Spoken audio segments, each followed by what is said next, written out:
Hello and welcome. Thank you for joining us to talk a little bit about the wellness of your company.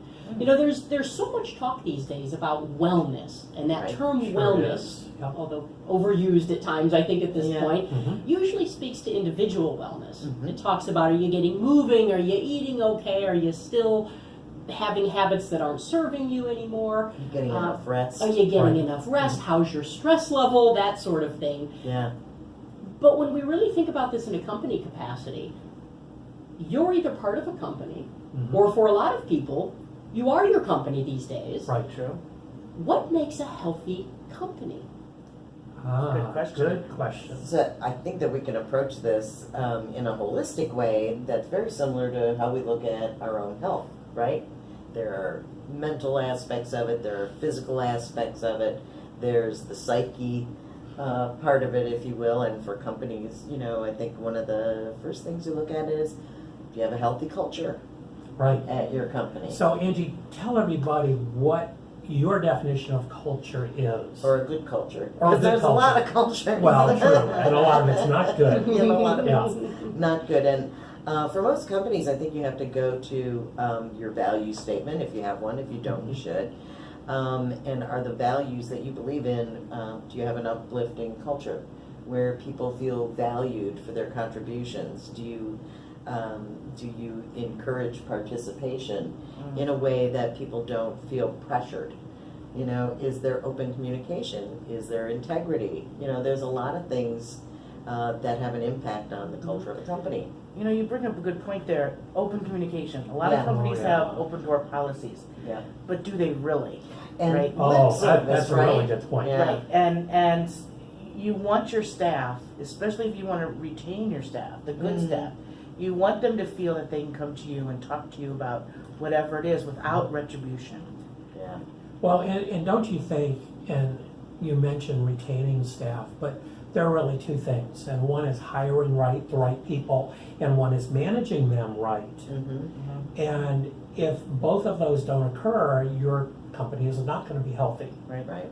So I think folks need to look at the way they hire, and Angie, to your point about culture, Yeah.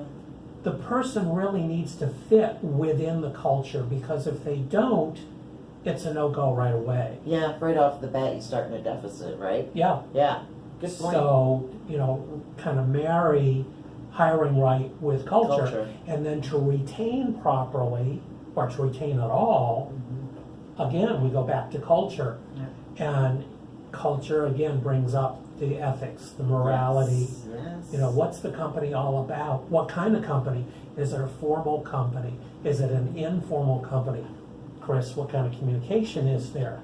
You know, and to that point, I think we all need to learn generational communication That's huge. and socioeconomic communication, which is kind of a new theory, but it's oh so important, particularly when there are different generations and different cultures kind of used in a different format in your company. Sure.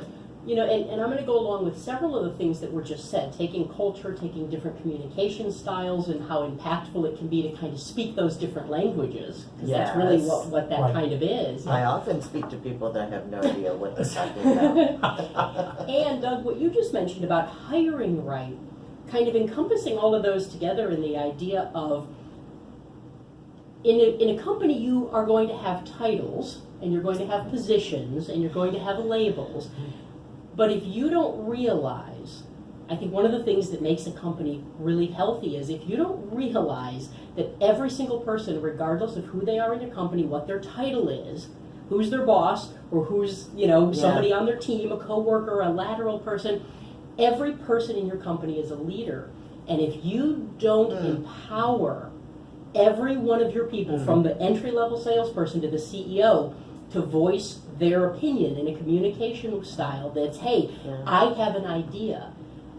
What you're doing is you are not missing all of the wonderful things that you will never think of that someone else comes up with that may take the company to the next level. Right, And if right. you're not taking advantage of that, Yeah. you're not going to see what everyone else sees for a lot of those reasons we mentioned. They're going to see something very different. So Use that. what if we take a look at a company and look at its physiology, if you will? So the structure of your company, that's your bones, right? Mm-hmm. Then the you've skeleton. Mhm. you've got your skeleton, then you've got your essential functions that your organs take care of, right? Some And- people are kidneys, some people are kidney stones. That's your will pass. Well, and moving further along, if your company is having a problem, you need to know how to diagnose the problem, right? Right. And then take steps To find a remedy. to find a remedy. And then Yeah. when the remedy is in place, Yeah, how do you maintain the Yeah. health that you now have? yeah. It's interesting when you, Robin, you mentioned, what did you say about titles, right?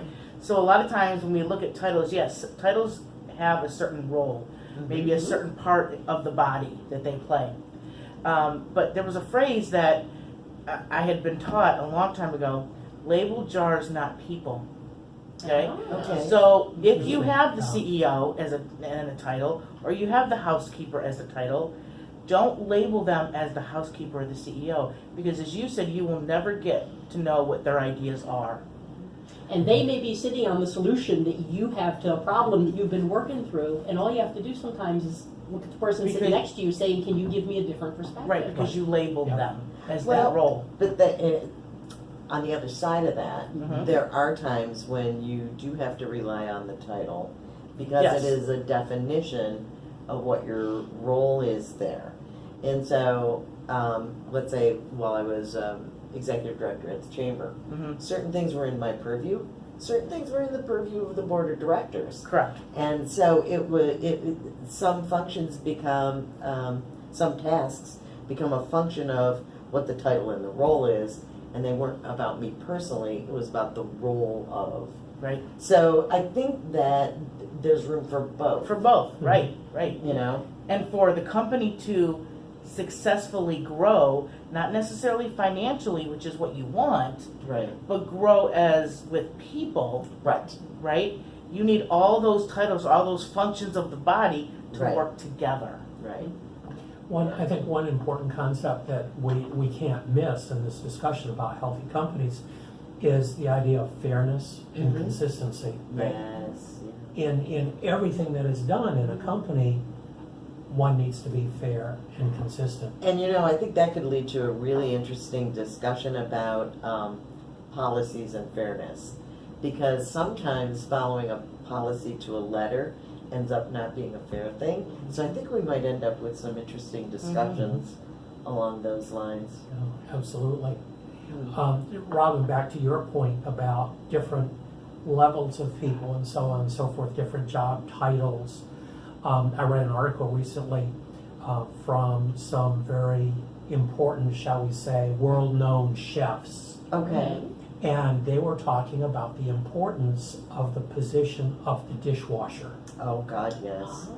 and how any good chef should work as a dishwasher first. Mm. And there are now some restaurants, one restaurant, of course I can't remember the name of it, who has just made one of its dishwashers a partner in the restaurant I saw that article. because that is such an important job Oh, Yes. God, and yes. an integral part. Because if you don't have clean dishes, You're done. You're done. you're done. Right.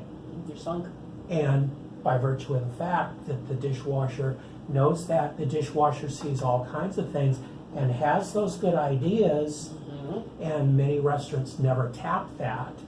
It's the same idea. For instance, in a bank, the teller or the receptionist is one of the most important people in the bank because they're the first line of communication. Right. Oh, my God, Mhm. yes. Mhm. Yes. So- Any hotel I've ever been in, you don't realize the value of a good housekeeper, but you know when there's not a good one.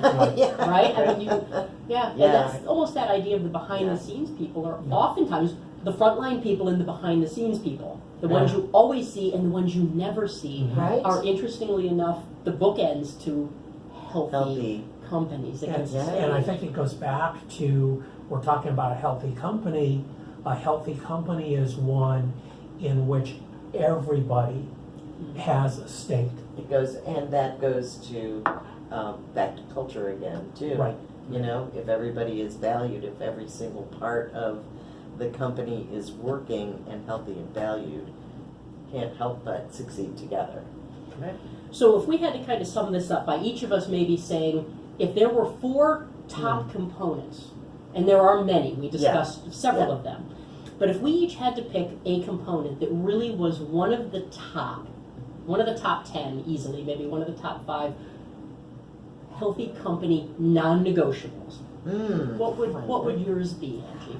I think a good, welcoming, uplifting culture, obviously, is, since I've been harping on it, is one of the foundations of a good, healthy company. How about for you, Chris? I think mine would be treating your staff as if they're family, and they're just as important to the wellness and the success of your company as anything else.